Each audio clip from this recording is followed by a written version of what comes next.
You would have loved my brother very much if you had known him. I am the youngest of 4, 2 have passed away. There is the oldest brother Sergio, he is 62 years old, if I am not mistaken, 62 or 63. And I am 30, but one of them. Me, always my brothers, but one of them you would have loved, because he always had a joke on the tip of his tongue and he was one of those relatives that God gives us, those family members. That God gives us so that the parties do not start until they arrive. They are the ones who are the life of the party. He could make friends with anyone. He had a charisma that I suppose he had inherited from his mother, from his old lady who was always an artist, and I think he had that artistic soul and he had an overwhelming charm. He was a preacher, you know? And one of the good ones, a great pastor. He was a preacher, a pastor, a man of God. And one day his church went through a crisis. He wasn't the lead pastor, he was technically one of the assistant pastors. And the man failed, his pastor failed. For some reason he couldn't get over it. For some reason he turned away from the Lord and left the church. First he left the Bible, then he left the church, then he left fellowship with the Lord and he left never to return. Shortly after we learned that he started drinking again, and the alcohol took its toll, he started to lose weight, he started to be sad, increasingly gray. The last times I saw him he was the shadow of that Daniel that I wanted so much to be like when I was going to grow up. And in the year 2013, 2 years ago, around May, my older brother called me and gave me the news that he had had an irreversible heart attack, obviously a massive heart attack, and had passed away. He had died in the ambulance while the paramedics tried to give him oxygen, respiration.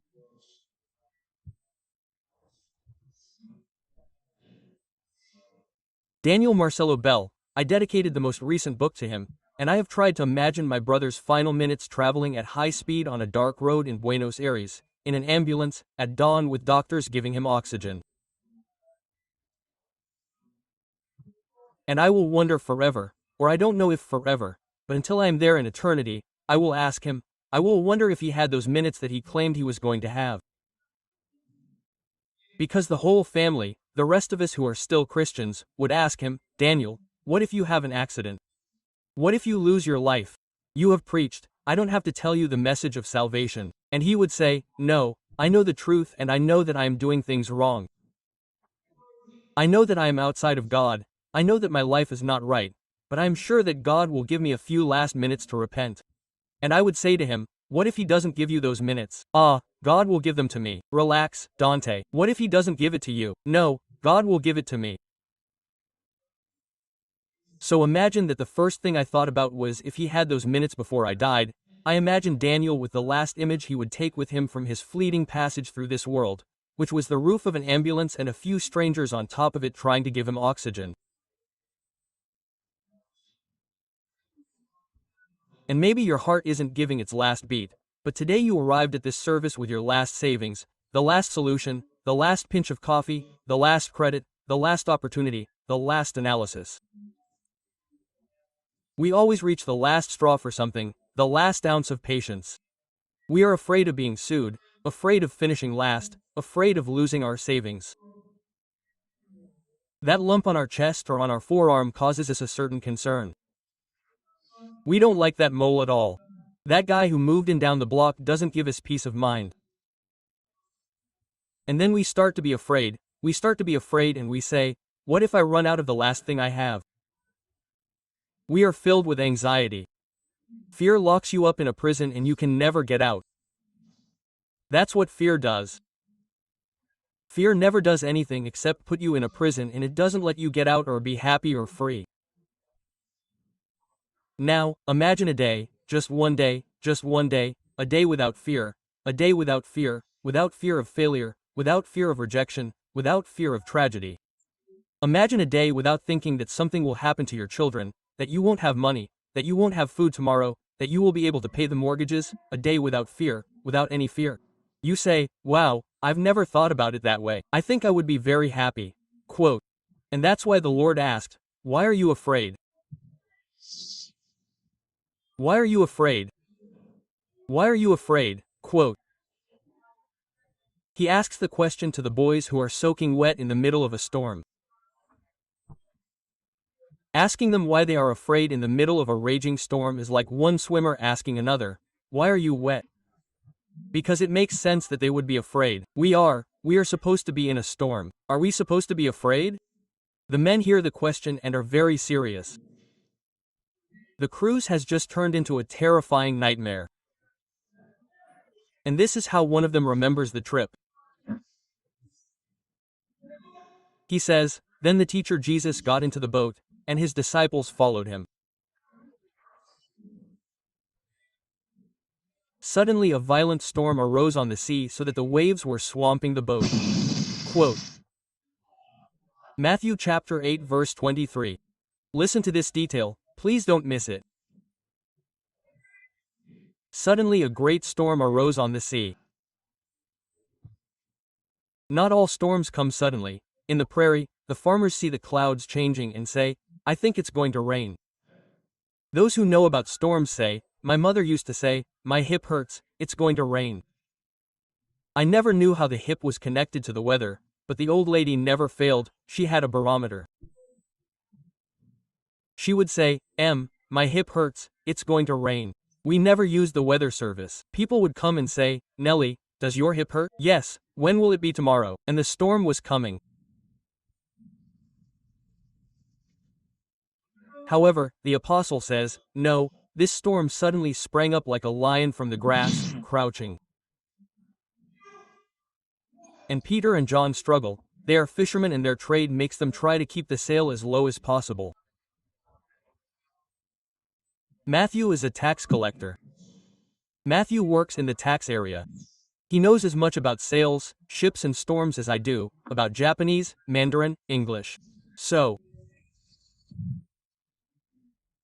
the only effort Matthew makes is not to vomit or to vomit as little as possible.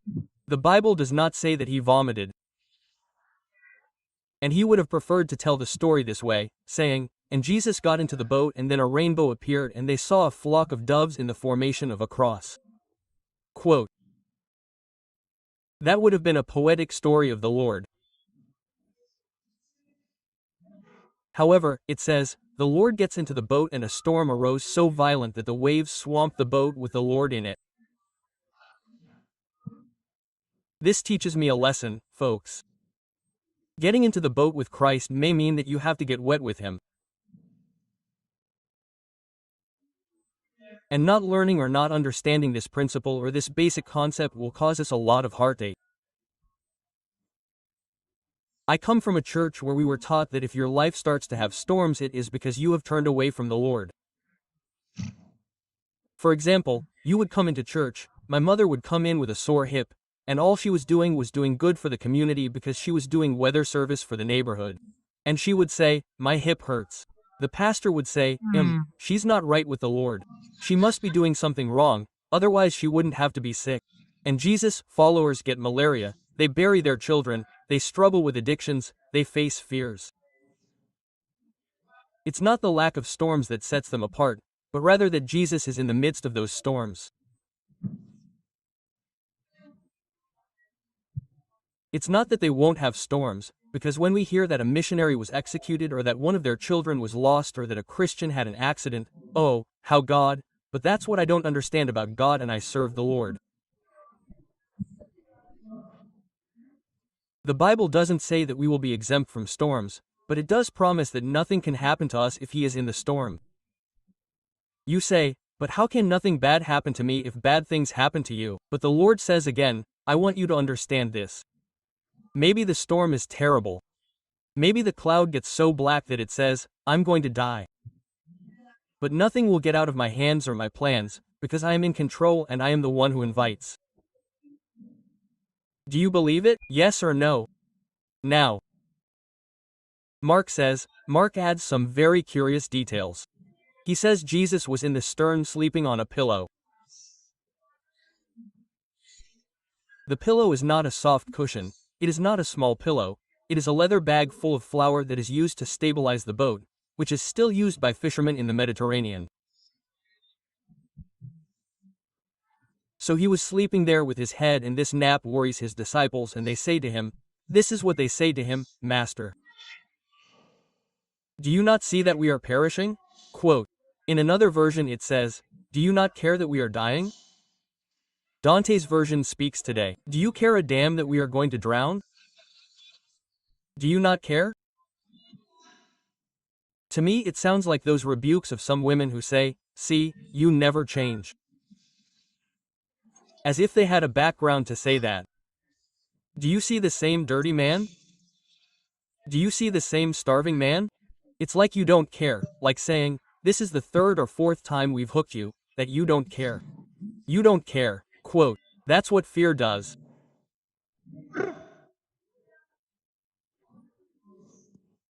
Fear bears its fangs because fear eats away at our trust in God's goodness. It erodes it, it drains our trust in God's goodness.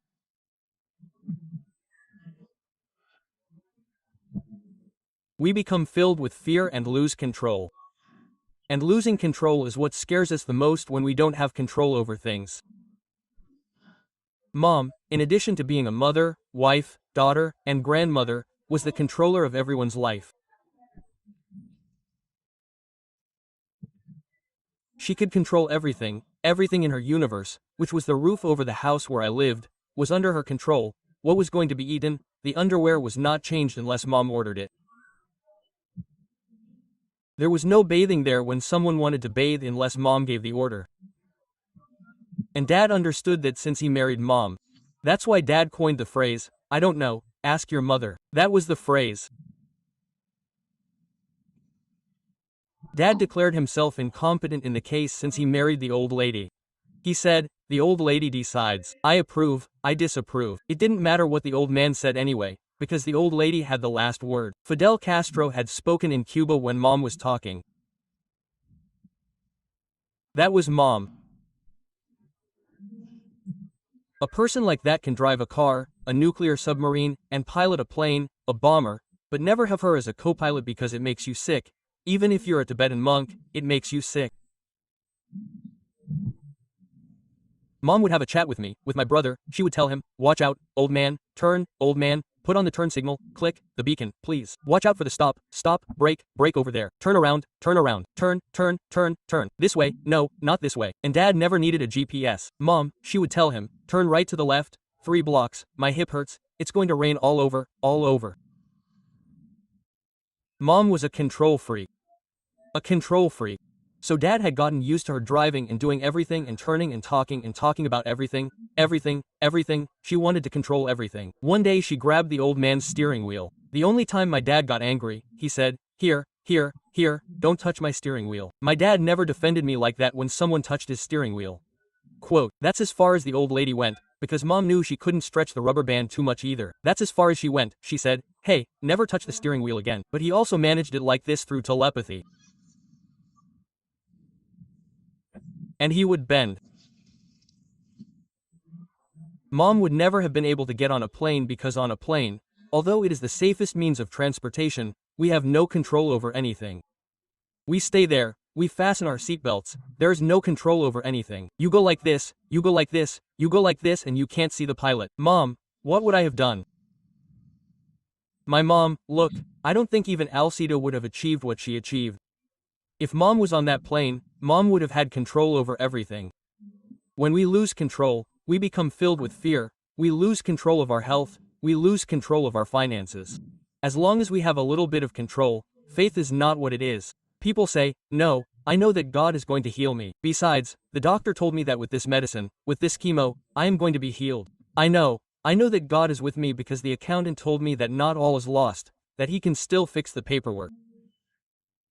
As long as there is hope that I still have control, we are not afraid. But there comes a time when the letter from the bank arrives and tells you that you are out, that you are history, 5 days to vacate. Or the diagnosis. We can't do anything. Go home and spend the last days with your family. Or the day we find out that love went up in smoke, or the day we find out that what we feared finally happened and there is no hope. And when our hope of control runs out, that's when we say, like Lazarus, "Sisters, all I wanted was for you to do it, to heal my brother, but you weren't here. Don't you see that my brother died? Don't you see that we are perishing?" And the faith of resurrection is what we abandon. We think that the Lord and even God have a limit. Even God can perform miracles, but well, not so much. I remember my mother all the times the phrases that she had, one after the other, many sentences, many sentences. And Jesus declared war on fear, to the point that he mentioned 125 sentences in the imperative mood, of which 80 have to do with do not be afraid, do not be afraid, do not be anxious. And in the entire Bible, from Genesis to Revelation, the word do not fear appears, guess what, 365 times. It could appear 364 times if that would be right, or how about 366, but only do not fear appears, and it is the only phrase that is repeated 365 times. That has to have an explanation, and the first one that comes to mind is the one that is also coming to mind for you. There is a do not fear for every day of the year, from January 1st to December 31st. Do not fear, do not fear, do not fear. Someone needs to hear it. Do not be afraid. Do not be afraid. You are worth more than many sparrows. The Lord says to a group of people, do not be afraid of what you shall wear or what you shall have to eat. They mention another message, and as if he had no other topic later on he says, do not be afraid, just believe. Take courage, it is I, do not be afraid. He mentions walking while looking like a ghost on the water. Do not be afraid of those who kill the body, worried that they might take your soul, but do not be afraid for the body. He tells his inner group, do not be afraid, little flock, to a larger ring. It is already a slightly larger circle, because it is your Father's good pleasure to give you the kingdom. Do not let your hearts be troubled, neither be afraid, a desperate father tells them. Then there is a large crowd, and he says, and you will hear of wars and rumors of wars, but do not be afraid, do not be afraid. It is going to be a miracle. Quote, Jesus comes to him, touches him and says, get up, and the lepers, whom no one touched, he says, hey, do not be afraid. When the Lord ascended into heaven, if you could have talked to any of the disciples, you would ask them, what phrase did they repeat over and over again? It will not be, rise up, nor, be mighty, nor, I will anoint you. It is, do not be afraid. Why are you afraid, you men of little faith? I am in the boat, I am in your life, whether you see me or not. And if when you are at eye level and I am not there, look for me among the headboards. Maybe I am taking a nap. If I am not in the Estevar, I will be in the proor, somewhere on the boat, but I will not get off the boat if you are on top, and even more so if I invited you to sail. I will not get off the boat. Do not be afraid.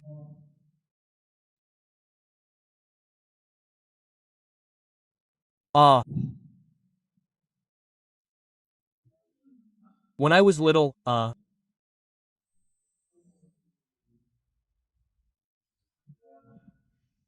6 years old, I insisted on watching a television series in the Argentine Republic that was hosted by an actor and also a screenwriter named Narciso Ibáñez Menta.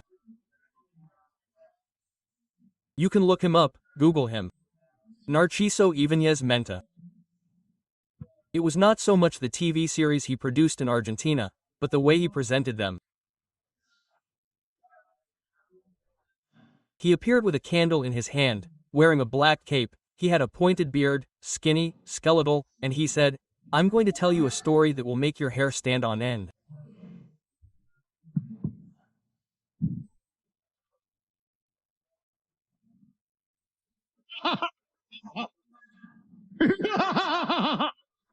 Oh, I used to pee on myself.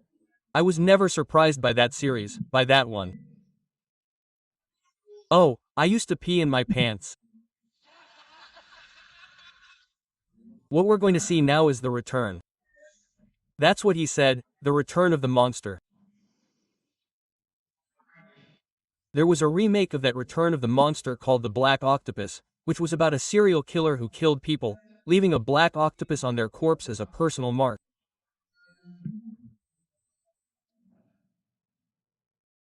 So one day I said to him, "Dad, can I see the black octopus?" "No way, please, let me see the black octopus." "Well, just look at it and that's it." "Dad, you were very easy to convince." Then I said 2, 3 times, "Ask your mother." Mom was sleeping, she let me see the black octopus. From that day on, a portal to an unknown world opened for me. Oh, how terrifying, how scary.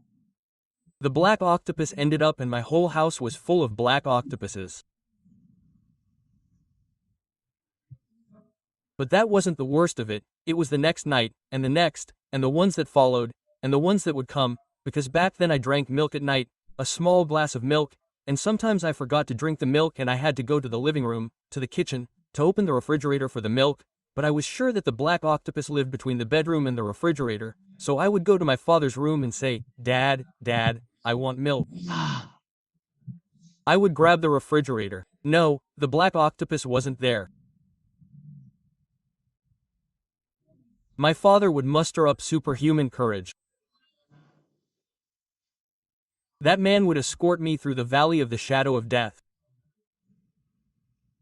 And in his pajamas, because one says, if I have to face a criminal, I'll fix myself up a bit, not him in pajamas. I would go in pajamas and not be afraid of the black octopus. He would open the refrigerator, pour me a small glass of milk, wait for me to drink it, and say, "To the room." First, I was surprised about Dad. How could he sleep when there was an octopus in the house? Don't you see that we're dying? Don't you care that we're sinking? Oh, the disciples understood. He slept like a madman while the octopus prowled the children in that neighborhood. And secondly, when he would get up and give me a glass of milk, almost without turning on the light from the refrigerator was the only witness to what was happening. I would look at my dad and say, "What is this man made of? What does he value? Who is this man that even the black octopus obeys him?" Quote. And I would drink my milk. The disciples said to him, "Lord, don't you see that we're dying?" And he got up, "Be still, see, and hold back the winds." And the disciples said, "Who is this man that even the wind and the sea obey him?"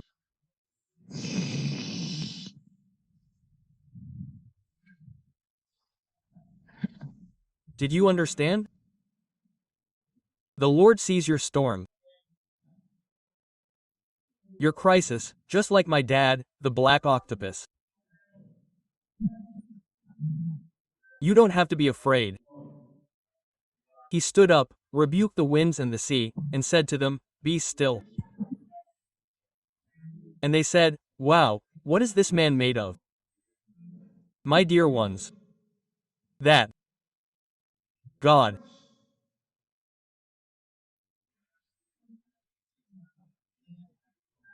who transformed a storm into a warm spring afternoon, I'm sure gave Daniel, our Daniel, my brother, an opportunity.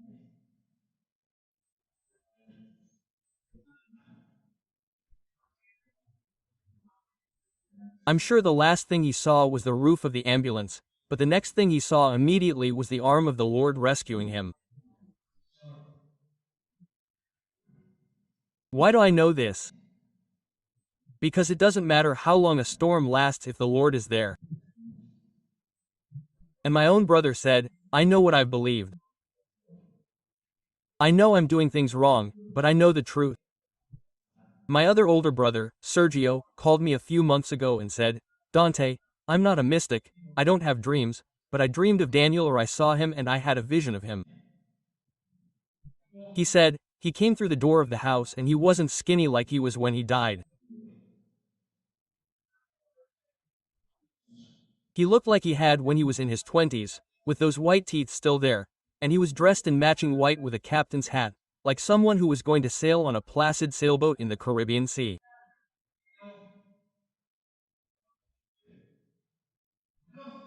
He came in and said to me, "Sergio, tell everyone I'm here and I'm waiting for them." And then he turned around, he says, and I saw his big back, because I always saw him skinny at the end, and he had his back straight. Like a captain, straight, that's how Daniel left, just as I admired him, like the giant he was when I was little. And when my brother told me, I was deeply moved, because I asked him, Sergio, was he laughing? Oh yeah, Daniel always laughs. No, not in recent years. No, but he was laughing with that usual humor. He told me, I'm fine, I'm waiting for you. That's why I'm sure that even though Daniel lived his last years in a storm, knowing Jesus, knowing the captain of captains, I'm sure he didn't sink.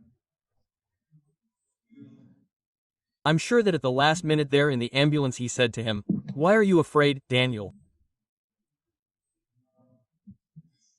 Don't be afraid," and he went home and is waiting for me. I'm sure that's what happened, and it's my prayer that it will happen with you. That you don't sink, that you don't sink.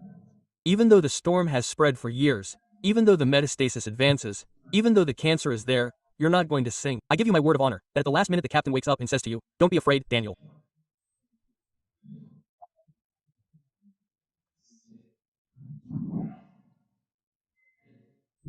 Don't be afraid, don't be afraid. What I paid with the price of blood was so dear to me that no one can snatch it from my hand. Don't be afraid,